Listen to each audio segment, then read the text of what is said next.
students, how are you all bachas? Okay, I hope you all are doing well, but you all need to concentrate. Whatever I am teaching in these videos, you need to understand. Just watching is not enough. You need to understand each and every bit of the chapter, whatever I am teaching you in these videos which I am sending them to you.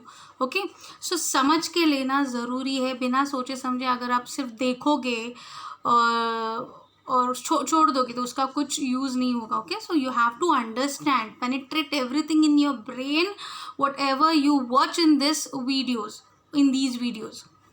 Okay, now we are going to turn towards our last chapter of SST Civics. Okay, the name of the chapter is Working of Institutions. Okay, working of institutions. What kind of institutions I am talking about?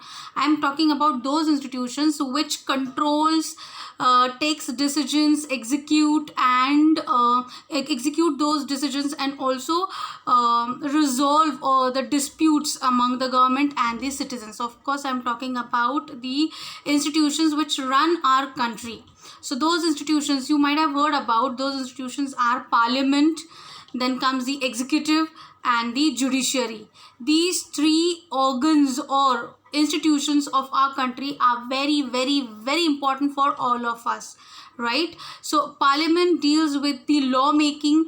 Okay, executive, what do they do? Whatever decisions are taken under parliamentary, they execute, they implement those decisions. And what judiciary does? Judiciary resolve the disputes. अगर कोई झगड़ा होता है ministers में या governments में, 3 tiers है हमारे गवर्नमेंट के, तो उसमें अगर झगड़ा होता है या फिर गवर्नमेंट और सिटीजन्स का झगड़ा होता है तो उसको रिजॉल्व करने की, सॉल्व करने का जिम्मा है जुडिशरी का, right? So these are the 3 institutions we are going to study. But before we move on through one example, we are going to take a glimpse, okay, a short glimpse, how the policy, how is a major policy decision taken. एक government एक policy decision कैसे लेती है, कोई भी निर्णय लेना हो तो वो कैसे लिया जाता है ऊपर के तौर पर, right? So how is a major policy decision taken. On August 13th, 1990, the government of India issued an order. August 13, 1990 को क्या हो गया? जो भी गवर्नमेंट वो टाइम पे रूल कर रही थी, तो उस गवर्नमेंट ने एक डिसीजन लिया, एक ऑर्डर पास किया. Okay, it was called an office memorandum. Office memorandum or OM is generally known as any policy decision taken by the government. जो भी गवर्नमेंट जो भी निर्णय लेता है, जो भी डिसीजन लेता है, कोई भी पॉलिसी बनाता है, हाँ, तो उसको बोलते हैं office memorandum. So it was called an office memorandum and that office memorandum was issued by the government of India on August 13, 1990. ये इशू हो गया है, लेकिन इसके इशू होने के पहले क्या क्या चीज़ें हुई, क्या क्या तकलीफ़ें आई, ये हमें स्टडी करना है नेक्स्ट स्लाइड में. But what does this issue or this decision said?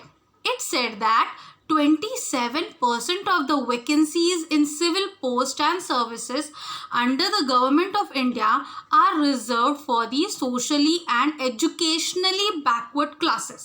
In short, SEBC means social and educationally backward classes. Okay, हमने ये तो सुना है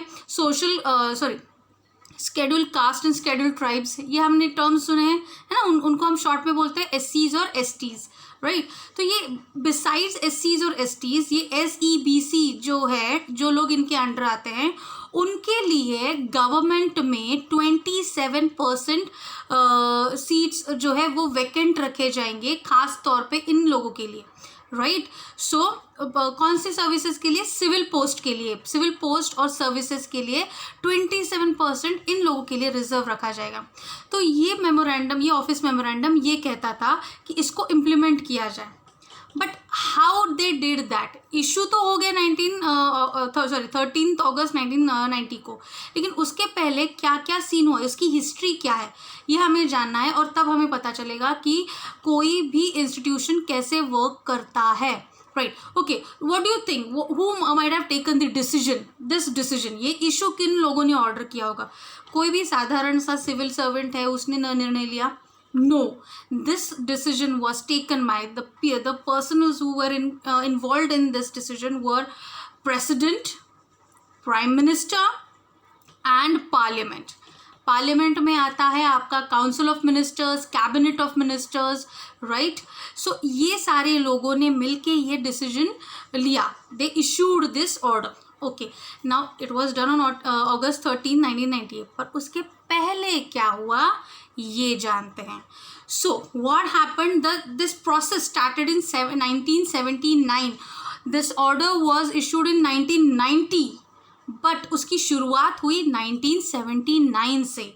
सो क्या हुआ था, the government of India had appointed the second backward classes commission इन 1979 में जो भी गवर्नमेंट उस टाइम पे थी उन्होंने क्या किया, the second backward classes commission को अपॉइंट कर दिया, right. And this commission was headed by BP Mandal. कौन बंदा हेड कर रहा था? BP Mandal. That is why this commission was also known as Mandal commission, क्योंकि इस कमीशन को हेड करने वाले इंसान का नाम था BP Mandal, right. The commission gave its report in 1980. Okay, 1979 में गवर्नमेंट ने क्या किया, ये कमीशन फॉर्म किया, the second backward classes commission. उसका हेड था बीपी मंडल. तो बीपी मंडल को गवर्नमेंट ने एक टास्क दिया that you have to make the recommendations. इस कमीशन के अंडर जो जो आपको रिकमेंडेशंस चाहिए वो आप बनाओ, है ना. तो 1980 में इस मंडल कमीशन ने अपना रिपोर्ट दे दिया गवर्नमेंट को. सी हमारे यहाँ पे कितने रिकमेंडेशंस हैं, इतने सारे रिकमेंडेशंस हैं. तो उसमें से एक इम्पॉर्टेंट रिकमेंडेशन ये था कि it said that 27% of the vacancies in civil post and services under the government of India are reserve for socially and educationally backward classes. तो उसमें से एक ये रिकमेंडेशन था, राइट. तो ये हो गया. फिर बाद में for several years all the ministries and parliamentaries and parties they kept demanding that this commission should be implemented. Parliament में बहुत सालों तक ये कमीशन चर्चा में रहा कि इसको इम्प्लीमेंट किया जाए. आपने ये कमीशन फॉर्म किया है, आपका ये बंदा हेड कर रहा है, and he has given several recommendations under that. So all the parliamentaries and parties what they were demanding कि जल्दी से जल्दी इसको इम्प्लीमेंट करो, इसको एग्जीक्यूट करो. ओके, फिर आया लोकसभा का इलेक्शन. लोकसभा इलेक्शन केम इन 1989.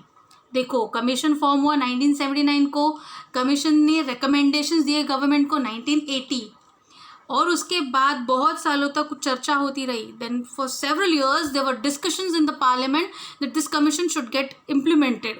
उसको उपयोग में लाओ ना, उसका यूज़ करो, but they were not ready.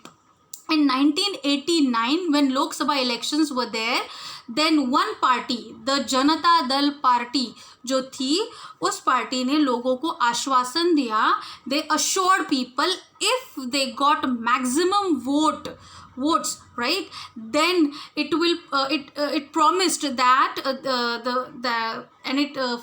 if it would form the government, then it would implement the Mandal commission. तो इस जनता दल पार्टी ने बोला कि अगर आप हमें बहुत सारे वोट देके हमको जिताते हो तो हम क्या करेंगे, इस मंडल कमीशन को इम्प्लीमेंट करेंगे, उसका उपयोग में लाएंगे और will benefit the scheduled caste and scheduled tribes, socially and educationally backward classes को हम इसका फ़ायदा दिलाएंगे, है ना. तो जनता दल ने ये प्रॉमिस किया. And afterwards, obviously, the Janata Dal party won the election, and the leader of that party was VP Singh. Who was the leader? VP Singh, and he became the Prime Minister of India after the election. After they won the election, okay. And as the party promised, they implemented the Mandal commission. तो जैसे party ने promise किया था कि हम अगर आप हमको जिता देंगे तो हम ये कमीशन फॉर्म कर देंगे. So finally, on what happened on 6th August 1990, the Union Cabinet took a formal decision to implement the recommendation. So August 6, 1990 को क्या हुआ, 89 में लोकसभा का इलेक्शन हुआ और ये पार्टी जीत के आ गई. August 6, 1990 में इस इस डिसीजन को कैबिनेट के सामने रख दिया गया और कैबिनेट ऑफ मिनिस्टर्स जो है उन्होंने डिसीजन लिया इसके रिकमेंडेशंस को इम्प्लीमेंट करने का, right. And finally on August 13, 1990 को ये इश्यू ऑर्डर हो गया कि मंडल कमीशन अब से फॉलो होगा. Finally then it was issued. So ये सारा प्रोसेस पीछे हुआ और फिर August 13 को मंडल कमीशन इम्प्लीमेंट करना चालू कर दिया गया, right. So this is how the process takes place. ऐसा नहीं है कि कोई भी उठ के पार्लियामेंट में बोलेगा हाँ ये आज ऑर्डर इशू कर दो और कल से इसको इम्प्लीमेंट करना चालू कर दो. No, it is not that easy. You need several debates are taking place on one decision, है ना. And several years are being taken by the parliamentary of India to take the decision or to implement the decision. ये जल्दी में होने वाला process नहीं है, right. इस पे डिबेट्स होते हैं, बहुत सारे चर्चाएं होती है और फिर जाके मेजॉरिटी में जो कोई भी उसको वोट करता है डिसीजन को, तो वो डिसीजन अगर लेना है या नहीं लेना है ये उस पर निर्भर करता है, right. So finally, for Mandal Commission to be executed, the Janata Dal Party had to come into the scene, and they appealed people that if people would vote them, then only they will promise they would promise the people to implement those or execute those decisions, right, or whatever recommendations were there under the Mandal Commission. तो finally ये recommendation हो गया. Afterwards what happen, उसके बाद जब ये अमल में लाना चालू हो गया, उसका इम्प्लीमेंटेशन चालू हो गया, many people were there who supported the Mandal commission. जो बहुत सारे लोग थे उन्होंने सपोर्ट किया, हाँ very nice decision, we need society which is equal, which should be equally treated, very nice decision had been taken by the Janata Dal और the government, right. But there were some people, they were against this decision and they also appealed. बहुत सारा appeal किया उन लोगों ने और finally they went to which institution. जो लोग अगेंस्ट थे उनको वो नहीं जच रहा था वो डिसीजन, तो वो किन के पास जाएंगे, जाहिर सी बात है गवर्नमेंट के पास जाएंगे नहीं, क्योंकि गवर्नमेंट सुनेगा नहीं और ये गवर्नमेंट का ही डिसीजन है. तो ऐसे लोग कहाँ जाएंगे, the third institution, that is judiciary. क्योंकि कोई निर्णय हमें पड़ता नहीं है तो हम किसके पास जाते हैं, जो हमारा निर्णय हमारी बात सुन के लेगा और सुन लेने के बाद, दोनों पार्टियों की बात सुन लेने के बाद एक प्रॉपर डिसीजन देगा. So such decisions are taken by judiciary, है ना. इंडिया की जो जुडिशरी है, Supreme Court, High Court, District Court, ये सारे जो कोर्ट है ना, ये इसको इंडियन जुडिशरी बोलते हैं. द मेन सुप्रीम पावर और द सुप्रीम कोर्ट जो है वो इन सारे कोर्ट को हैंडल करता है. So these matters were taken to the supreme court. तो कौन गया था supreme court, Indira Sawhney and others. Indira Sawhney और जो बाकी के लोग थे जिनको ये निर्णय पसंद नहीं था, they went to judiciary, okay, supreme court. तो इसके अगेंस्ट कौन था, union of India. Union of India means central India में जो लोग बैठे थे जिन्होंने ये निर्णय लिया था, वो against Indira Sawhney and others. So ये बहुत जाना माना केस है. तो ये केस गया सुप्रीम कोर्ट के पास, ओके. आफ्टरवर्ड्स व्हाट हैपेंड, 11 जजेस of the supreme Court heard arguments of both the sides. So कितने जजेस अपॉइंट थे, 11 जजेस ऑफ द सुप्रीम कोर्ट. उन्होंने दोनों बाजू के उनकी जो अपीलें थी वो सुनी. And afterwards by a majority the supreme court जजेस in 1992 declared that this order of the government of India was valid. दोनों बाजू पक्षों की बात सुनने के बाद सुप्रीम कोर्ट ने ये निर्णय दिया इन 1992 that what ever decision was taken by the government was valid. Government ने जो भी निर्णय लिया है बहुत अच्छा लिया है और जो सोशली एंड एजुकेशनली बैकवर्ड लोग हैं उनके लिए बहुत अच्छा है, वो उनके प्रोग्रेस के लिए अच्छा है. उनको भी इक्वल मिलना चाहिए जैसे बाकी के वर्गों को मिलता है, right. So according to that government got the clean chit from the supreme court. Government को भी क्लीन चिट मिल गया सुप्रीम कोर्ट से. देन इट सेड फिर गवर्नमेंट ने एक थोड़ा सा चेंज करने को बोला, सॉरी सुप्रीम कोर्ट ने एक छोटा सा चेंज करने को बोला. What was that change? It said that well to do persons among the backward classes should be excluded from getting the benefit of reservation. So ये सारे के सारे जो सोशली और एजुकेशनली बैकवर्ड क्लासेस है, ये सबको नहीं इम्प्लीमेंट होगा. किसके लिए फ़ायदेमंद होना चाहिए? जो सच में गरीब है, जो एजुकेशन नहीं ले सकते हैं, उन्हीं के लिए ये होगा, है ना. और जो वेल टू डू पर्सन्स है, जो फाइनेंशियली स्टेबल है, अच्छे हैं, खुद से कर सकते हैं, लेकिन वो शेड्यूल कास्ट और शेड्यूल ट्राइब से बिलोंग करते हैं, तो ऐसे लोगों को एक्सक्लूड कर दो और सच में जिनको ज़रूरत है उनको ही दो. So it said that well to do persons among the backward classes should be excluded from getting the benefits of reservation. Only the minor change was supposed to be made in the decision of the government. Otherwise, that decision, Mandal Commission's implementation, or what I should say, execution was actually valid. So Supreme Court ने उसको clean chit दे दिया. So this is the working of the policy decision making. ऐसे होता है काम कि government कोई निर्णय लेता है, डिसीजन या पॉलिसी बनाता है, उसको बोलते हैं ऑफिस मेमोरेंडम. फिर उसको वो निर्णय लेने के बाद, पास होने के बाद उसको एग्जीक्यूट किया जाता है. सो पार्लियामेंट और द लेजिस्लेचर, पार्लियामेंट और लेजिस्लेचर दोनों एक ही टर्म है.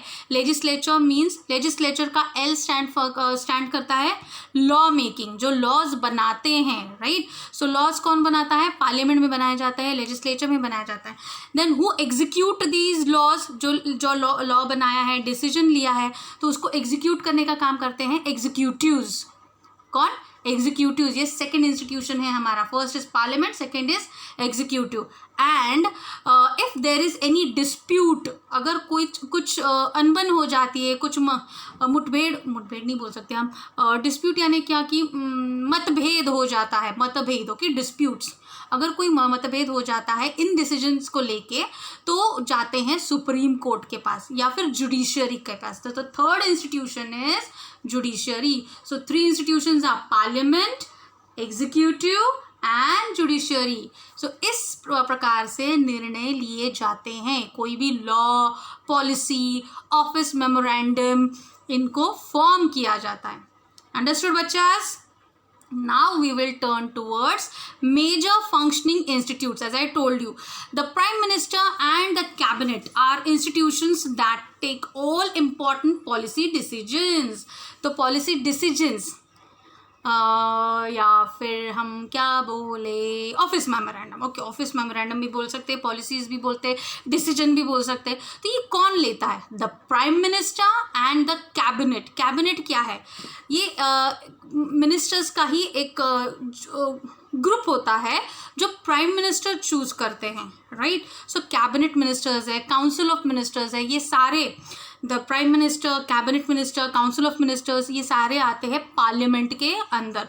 तो वहाँ पे डिसीजन होता है. This is the first institution. Second is the civil servants who are working together are responsible for taking steps to implement the minister's decision. तो सेकेंड इंस्टीट्यूशन है एग्जीक्यूटिव. तो एग्जीक्यूटिव में कौन काम करता है? सिविल सर्वेंट्स आते हैं, है ना. सिविल सर्वेंट्स जो IAS ऑफिसर्स जो होते हैं ना, वो आते हैं यहाँ पे. तो वो क्या करते हैं? जो पार्लियामेंट में डिसीजन होता है उसको इम्प्लीमेंट करने का काम, उसको एग्जीक्यूट करने का काम ये सिविल सर्वेंट्स करते हैं, राइट. और तीसरा स्तंभ है, तीसरा इंस्टीट्यूशन है Supreme court, right? Judiciary. Supreme Court is an institution where disputes between citizens and the government are finally settled. जो भी dispute है citizens और government का, वहाँ पे settle हो जाता है. Supreme Court interfere करता है और वो solve कर देता है matter को, right? Now these are the 3 institutions. Now we are going to move towards Parliament. Parliament is the final authority of making laws in any country. Parliament क्या करता है? लॉ बनाता है. Parliament is the final authority of making laws in country. Executive law नहीं बनाता है, judiciary law नहीं बनाता है, लॉ बनाता है parliament, right. Parliaments all over the world exercise some control over those who run the government. जो भी गवर्नमेंट को रन कर रहा है पार्लियामेंट का उस पर कंट्रोल रहता है. Parliament controls all the money that governments have. Governments means union government, state government, local government. ये जो 3 tiers है हमारे गवर्नमेंट पे, उसके इन तीनों के ऊपर कौन कंट्रोल रखता है? पार्लियामेंट कंट्रोल करता है all the money related things, right. Parliament is the highest forum of discussion and debate on public issues and national policy in any country. कोई भी देश में जहाँ पे ये 2 tiers ऑफ गवर्नमेंट है, यानी यूनियन और लोकल स्टेट गवर्नमेंट जो हैं, वहाँ पे parliament is the highest forum of discussion and debate. Discussions कहाँ पे होते हैं? पार्लियामेंट में होते हैं, राइट. लोकसभा और राज्यसभा, हम लोकसभा मेनली, तो वहाँ पे डिस्कशन होते हैं ना. दूरदर्शन के चैनल पे जो लोकसभा का चैनल है, वहाँ पे हमें रोज़ लाइव डिस्कशन जो होते हैं वो समझ में आता है कि लोकसभा में और पार्लियामेंट में क्या चल रहा है. तो वहाँ पे डिस्कशंस होते हैं, वहाँ पे डिबेट्स होते हैं किसी भी डिसीजन या ऑफिस मेमोरेंडम को लेके, right. So this is the parliament. Parts of parliament, these are main parts of parliament and they are very important, right. लोक सभा और हाउस ऑफ पीपल. लोकसभा को क्या दूसरा नाम है? House of People. Second is Rajya Sabha. Rajya Sabha is, just a second, I will tell you the other name for Rajya Sabha is the council of States. The council of States यानी राज्यों, जो राज्य है, स्टेट्स है, राइट.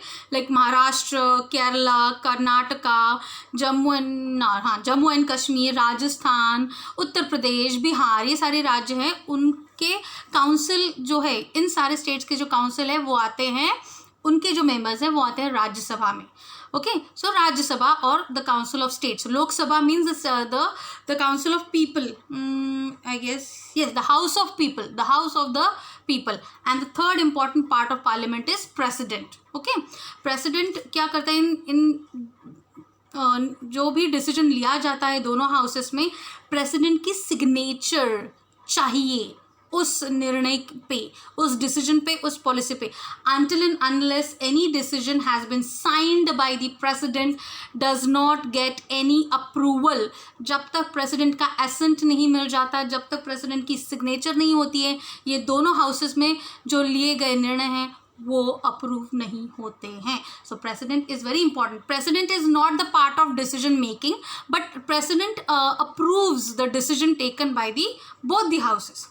प्रेसिडेंट चर्चा में भाग नहीं लेता है, डिबेट में भाग नहीं लेता है, लेकिन प्रेसिडेंट की सिग्नेचर इंपॉर्टेंट है अगर कोई निर्णय लिया गया हो तो. So what are the parts of Parliament? Lok Sabha और the House of the People, Rajya Sabha, the council of States and President. Okay, now how is Lok Sabha more powerful than Rajya Sabha? Lok Sabha Rajya Sabha से ज़्यादा पावरफुल है. First of all there are 545 members of Lok Sabha. Lok Sabha में कितने members होते हैं? ये जो नंबर है वो उतना ही रहता है. लोकसभा में उतने मेंबर्स चाहिए होते हैं. So how many members are there in Lok Sabha? 545. और कौन होते हैं ये members? Who are these members? These members are directly elected by the people. जो इलेक्शंस होते हैं, जो इलेक्शंस में जो पार्टी जीत के आती है, मेजॉरिटी पार्टी, उस पार्टी के जो मेंबर्स होते हैं, जो कैंडिडेट्स होते हैं जो जीत के आए हैं, वो लोकसभा के मेंबर्स होते हैं, राइट. उनको क्या बोलते हैं? Member of the parliament, right. Lok Sabha में जो लोकसभा के जो मेंबर्स होते हैं उनको क्या बोलते हैं? Members of the Parliament. Okay, so ये ज़्यादा पावरफुल होते हैं क्योंकि इनको लोगों ने डायरेक्टली इलेक्ट करके दिया है, right. So how is Lok Sabha more powerful than Rajya Sabha? Any ordinary law needs to be passed by both the houses. कोई भी ऑर्डिनरी लॉ हो, कोई भी नियम हो या कोई भी लॉ हो, डिसीजन हो, जिसको दोनों हाउसेस ने पास करना ज़रूरी है, right. But if there is a difference between the two houses, the final decision is taken in a joint session. अगर दोनों houses में अनबन हो रही है, कुछ मतभेद हो रहे हैं किसी डिसीजन को लेकर, तो ये डिसीजन दोनों मिल के जॉइंट सेशन करके लेते हैं, right. Lok Sabha exercises more powers in money matters. कौन से मैटर्स में लोकसभा की ज़्यादा चलती है? मनी मैटर्स में. Once the Lok Sabha passes the budget of the government or any other money related law, the Rajya Sabha cannot reject it. अगर लोकसभा ने कोई निर्णय लिया है, मनी गवर्नमेंट का बजट डिसाइड किया है लोकसभा ने, ओके, या कोई और मनी रिलेटेड लॉ हो, है ना, तो once that law has been passed, the Rajya Sabha can not reject it. Rajya Sabha का कोई अधिकार नहीं बनता है कि वो उस लॉ को रिजेक्ट करे. हाँ, राज्यसभा क्या करेगा? The Rajya Sabha can only delay it by 14 days. 14 दिन तक, मैक्सिमम 14 दिन तक वो डिले कर सकता है, लेकिन उसको रिजेक्ट करने का अधिकार राज्यसभा को नहीं है. और सजेस्ट चेंजेस इन इट, या फिर थोड़े बहुत चेंजेस वो डिमांड कर सकता है, बट वो रिजेक्ट नहीं कर सकता. Understood? This is how Lok Sabha is more powerful. So Lok Sabha has how many members? 545 members are there in Lok Sabha, and their tenure is 5 years. 5 साल तक ये लोक सभा के members रहते हैं, जो directly लोगों ने elect किए होते हैं. They are directly elected by the people.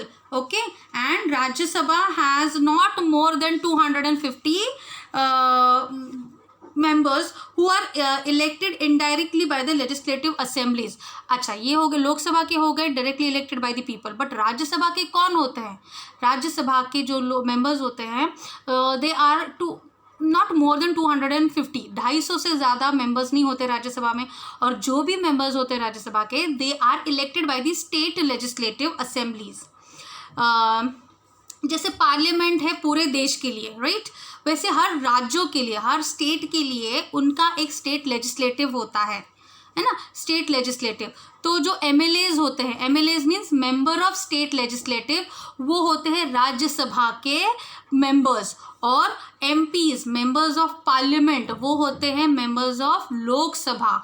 Okay children, make it very clear. MLAs member of Rajya Sabha और मेंबर ऑफ लेजिस्लेटिव असेंबली, और लोकसभा में होते हैं मेंबर ऑफ पार्लियामेंट, एमपीज, है ना. तो ये एमएलएज जो होते हैं राज्यसभा के, उनको कौन इलेक्ट करता है? उनकी स्टेट लेजिस्लेटिव असेंबलीज उनको इलेक्ट करती, इनडायरेक्टली इलेक्ट करती है, और वो बन जाते हैं मेंबर्स ऑफ राज्यसभा. और लोकसभा के जो एमपीज होते हैं, मेंबर ऑफ पार्लियामेंट होते हैं, उनको लोग डायरेक्टली इलेक्ट करते हैं. Okay, so members of Lok Sabha 545, their tenure is 5 years, and Rajya Sabha member 250, not more than 250. They are MLAs, indirectly elected by the state legislative assemblies. If the majority of the Lok Sabha members say they have no confidence in the Council of Ministers, all ministers including the Prime Minister have to quit. क्या बोला मैंने? Lok Sabha is more powerful.